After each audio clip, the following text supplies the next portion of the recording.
Hello dear student, this is BK Mathur, mathematics teacher. Guys, CBSE ने 2020 के अंदर नया टॉपिक, नया सब्जेक्ट मैथमेटिक्स इंट्रोड्यूस किया है। उसका नाम है अप्लाइड मैथमेटिक्स, जिसका कोड 241 है।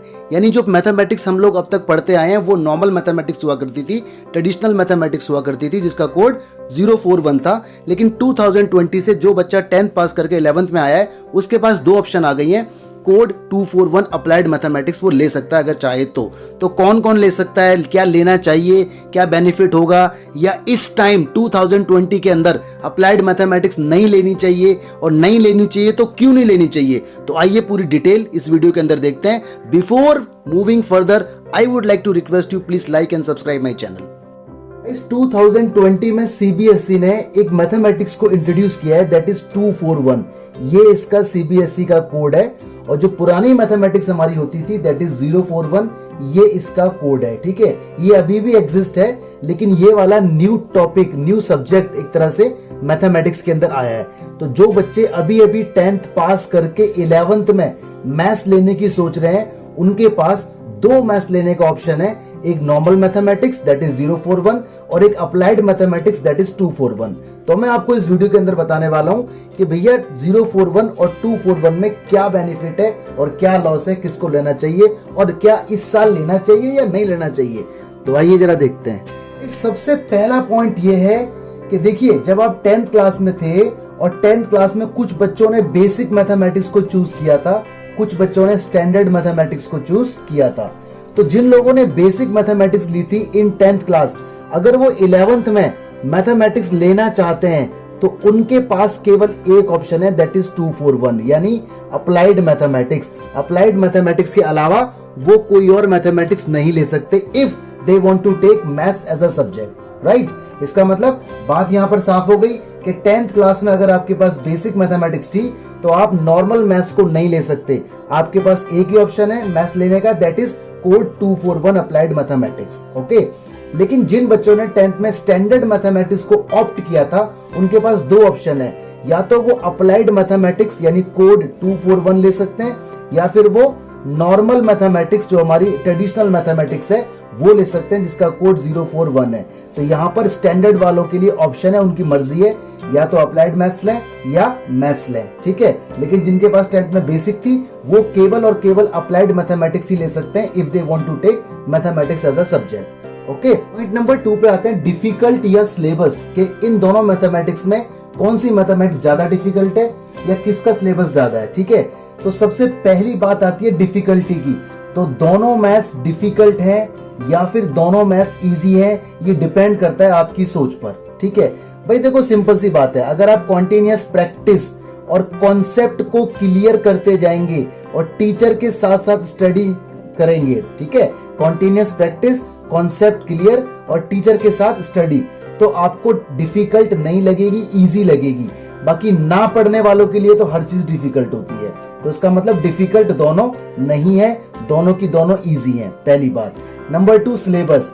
सिलेबस की बात करते हैं तो सिलेबस ऑलमोस्ट दोनों का सेम है, यानी जो 041 है नॉर्मल मैथमेटिक्स और जो अप्लाइड मैथमेटिक्स है 241, इन दोनों का सिलेबस ऑलमोस्ट सेम है।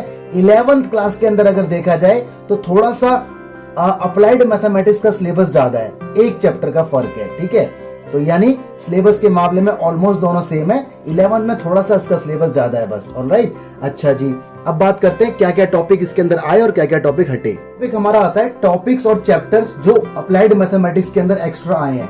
देखिए गाइस, अब तक जो मैथमेटिक्स चल रही थी दैट इज 041, इसको नॉर्मल मैथमेटिक्स बोलते थे। 11th स्टैंडर्ड के अंदर इसके अंदर टोटल 16 चैप्टर्स हैं। Okay, 16 chapter. तो 16 चैप्टर्स में से 4 चैप्टर हटा दिए गए हैं। एक तो आपका ट्रिग्नोमेट्री हटा दिया गया है, चैप्टर नंबर 3। एक आपका पीएमआई इसके अंदर से हटा दिया गया है, ठीक है, चैप्टर नंबर 4। एक इसके अंदर से बायनोमियल थ्योरम हटा दी गई, चैप्टर नंबर 8। और एक इसके अंदर से 3D हटा दी गई, चैप्टर नंबर 12। तो 4 चैप्टर इसके अंदर से हटा दिए गए हैं नॉर्मल मैथमेटिक्स के अंदर से। ठीक है, 4 चैप्टर हटाने के बाद इसके अंदर 5 चैप्टर लाए गए हैं नए एक्स्ट्रा। जैसे पहला चैप्टर लाया गया है number system, binary number, computer science का टॉपिक है। Number 2, log and anti log, ठीक है, लॉग एंड एंटी लॉग को लाया गया है। नंबर 3, क्वांटिटिव एप्टीट्यूड की मैथमेटिक्स को इंट्रोड्यूस किया गया है और रीजनिंग भी इसके अंदर लाई गई है। नंबर 4 स्टैट्स लाया गया है। स्टैट्स पहले भी इसके अंदर था, ये थोड़ा सा प्लस है। प्लस मतलब जो आप नॉर्मल मैथमेटिक्स में स्टैट्स पढ़ते थे उससे थोड़ा सा ज्यादा है, ठीक है। और नया टॉपिक जो सबसे इंपॉर्टेंट है वो है फाइनेंशियल मैथमेटिक्स। फाइनेंशियल मैथमेटिक्स को इसके अंदर इंट्रोड्यूस किया गया है। ये टॉपिक बीकॉम ऑनर्स या बीकॉम वाले बच्चे ग्रेजुएशन के अंदर पढ़ा करते थे, तो ये टॉपिक इसके अंदर आया है, ठीक है। नया टॉपिक है एकदम। तो कुल मिला के 4 चैप्टर आपके इसमें से हटाए गए और 5 चैप्टर एक्स्ट्रा लाए गए, ठीक है। ट्रिगो, पीएमआई, बीटी और 3D हट गया और ये 5 टॉपिक इसके अंदर आ गए। ओके, इसका मतलब ये है कि जो 041 मैथमेटिक्स थी उसके अंदर 16 में से 4 चैप्टर हटे, तो 12 चैप्टर तो अभी भी हैं, प्लस 5 चैप्टर और आ गए, यानी टोटल देखा जाए तो 17, ठीक है, 17 टॉपिक्स का रहेगा। तो 241 का ये सिलेबस है, यानी जो नॉर्मल मैथमेटिक्स थी उसमें जितने चैप्टर थे वो तो आप पढ़ोगे ही पढ़ोगे, साथ में ये 5 चैप्टर और एक्स्ट्रा आए हैं। लेकिन पुरानी मैथमेटिक्स में से 4 चैप्टर हट चुके हैं, ठीक है। ये तो रहा 11th का। अब बात करते हैं 12th की।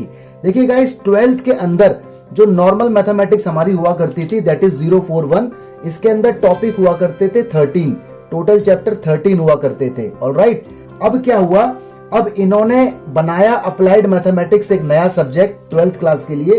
तो इसमें से इन्होंने एक तो हटा दिया रिलेशन एंड फंक्शन यानी चैप्टर 1, एक हटा दिया इनवर्स ट्रिग्नोमेट्री फंक्शन यानी चैप्टर 2, एक हटा दिया वेक्टर अलजेब्रा चैप्टर 10 और एक हटाया इन्होंने 3D चैप्टर 13, ठीक है। ये चैप्टर 10 है, ये चैप्टर 11 है।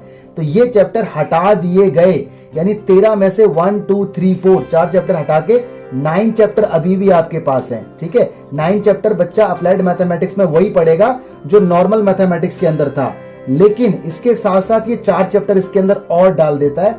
जैसे पहला टॉपिक है क्वांट का, क्वांटिटिव मैथमेटिक्स डाली जाएगी, जैसे time and work, system, mixture, ठीक है, बोट, इस टाइप के क्वेश्चन इसके अंदर आएंगे। प्रोबेबिलिटी का जो लेवल है वो बढ़ा दिया जाएगा, जो प्रोबेबिलिटी इसके अंदर है वो तो है ही, लेकिन साथ में एक्स्ट्रा टॉपिक भी और आएंगे नए। इसके बाद स्टैटिस्टिक्स आएगी, वही जो कोर स्टैट्स होती है इकोनॉमिक्स का टॉपिक, वो भी एडवांस लेवल का आएगा, प्लस लेवल का आएगा, ठीक है। फाइनेंशियल मैथमेटिक्स को लाया जाएगा, ये एडवांस लेवल का टॉपिक होगा जो बीकॉम ऑनर्स वगैरह में आप लोग पढ़ते हैं, तो ये भी नया टॉपिक है। तो कुल मिला के 4 चैप्टर अगर हटाए हैं तो 4 चैप्टर लेके भी आए हैं, ठीक है। तो ये नए चैप्टर हैं। तो ये रहा टॉपिक और चैप्टर्स जो अप्लाइड मैथमेटिक्स के अंदर इंट्रोड्यूस हुए हैं। अब आ गए पॉइंट नंबर 4 पर। This is very important. आप लोग 10th स्टैंडर्ड पास कर चुके हैं, अब आप 11th स्टैंडर्ड में आ चुके हैं।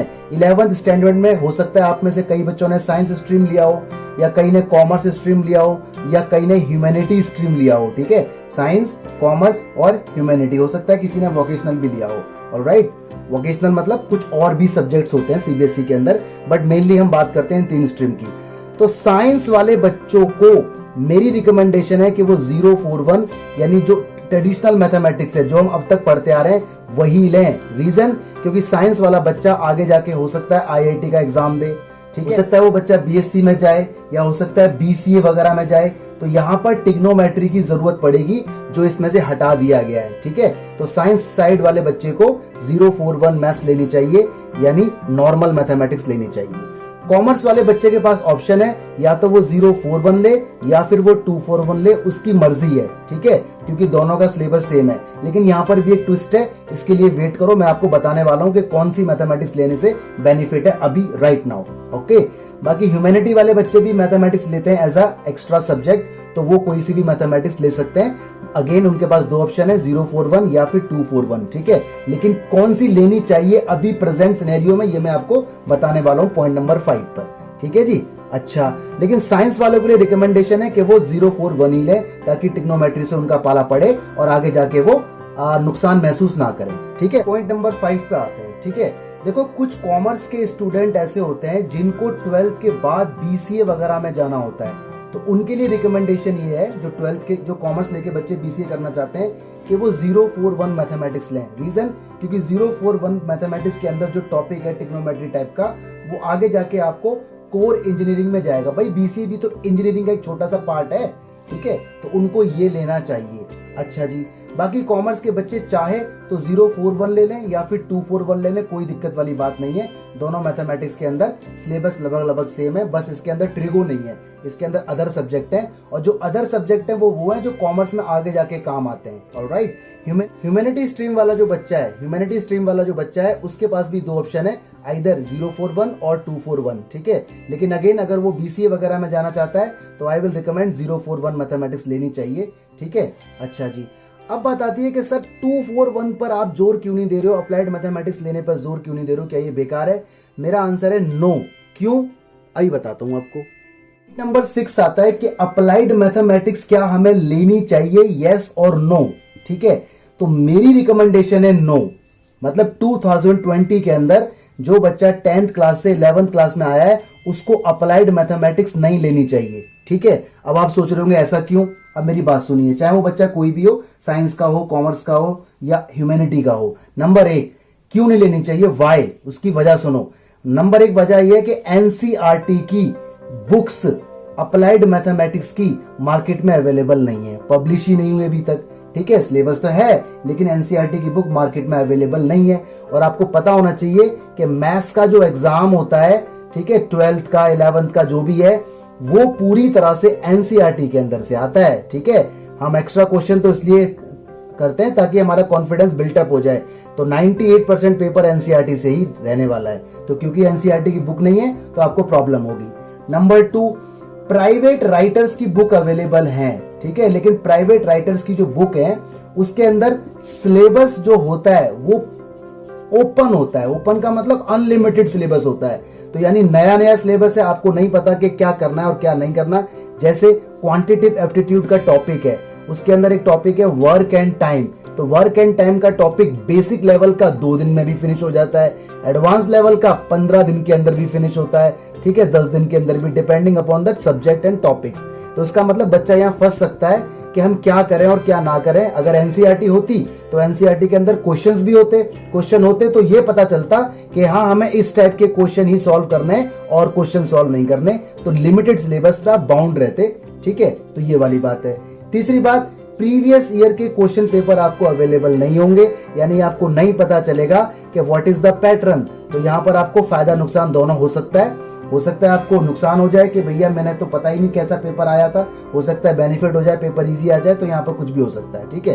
तो ये 3 बातें हैं जो इंपॉर्टेंट है, जो बताती है कि आपको अप्लाइड मैथमेटिक्स नहीं लेनी चाहिए। चौथी बात एक और है, आपके टीचर्स। भाई जो स्कूल के टीचर्स हैं वो अब तक 041 मैथमेटिक्स पढ़ाते आ रहे हैं, अप्लाइड मैथमेटिक्स उनके लिए भी नया है। हालांकि 11th क्लास के अंदर 5 टॉपिक नए आए हैं और 12th क्लास के अंदर 4 टॉपिक नए आए हैं, बाकी सब तो वही हैं। लेकिन ये जो 5 टॉपिक है ना, इसमें कुछ टॉपिक ऐसे हैं जो केवल कॉमर्स के टीचर ही पढ़ा सकते हैं, जिनको इकोनॉमिक्स और अकाउंट्स वगैरह की नॉलेज है, ठीक है, या जिनको इनकम टैक्स की नॉलेज है। इनकम टैक्स का टॉपिक इसके अंदर आया हुआ है 12th क्लास के अंदर, फाइनेंशियल मैथमेटिक्स के अंदर। यानी जिनको कॉमर्स और अकाउंट्स और इकोनॉमिक्स की नॉलेज नहीं है, उन्हें यहाँ पढ़ाने में दिक्कत आएगी, नंबर 1।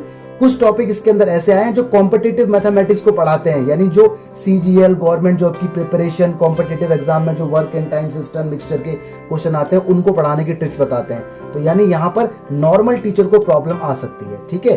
तो यानी आपको टीचर के साथ भी सफर करना पड़ सकता है, but don't worry, BK Mathur classes में आपको सारी क्लासेस दी जाएंगी, आप कोई सा भी सब्जेक्ट लें, we are comfortable with all the topics, right. तो ये कुछ मेरा रीजन था। बाकी अगर आप इन प्रॉब्लम के साथ कॉप अप कर सकते हैं तो मेरी रिकमेंडेशन है कॉमर्स वाला अप्लाइड मैथ्स ले, और साइंस वाले को तो 041 लेना ही लेना है, ठीक है। Thank you so much guys, God bless you, stay blessed, please like, share and subscribe my channel. Thank you so much.